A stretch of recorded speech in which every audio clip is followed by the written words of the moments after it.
Hey guys, welcome back to my channel. আজকে নিয়ে এসেছি একটি ছোট্ট ভিডিও নিয়ে। সেটি হচ্ছে বৃহস্পতিবার কেন লক্ষ্মীর পাঁচালি পড়া হয়। তবে শোনো, মনে করা হয় যে কোনো পুজোর সঠিক সুফল তখনই পাওয়া যায় যখন আরাধ্য দেবতা তার ভক্তের ওপর প্রসন্ন হয়।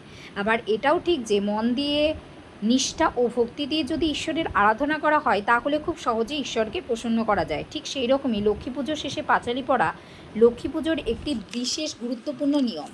এর ফলে লক্ষ্মী দেবী সন্তুষ্ট হন। পাঁচালিতেই মা লক্ষ্মীর সব মন্ত্র লেখা থাকে। হাতে ফুল নিয়ে পাঁচালি পড়তে হবে। শেষে শঙ্খ বাজিয়ে মনের কামনা বাসনা জানিয়ে পুজো সমাপ্ত করতে হবে। লক্ষ্মী দেবীর পাঁচালির পড়ার সুফল কী কী তোমরা তাহলে জেনে নাও।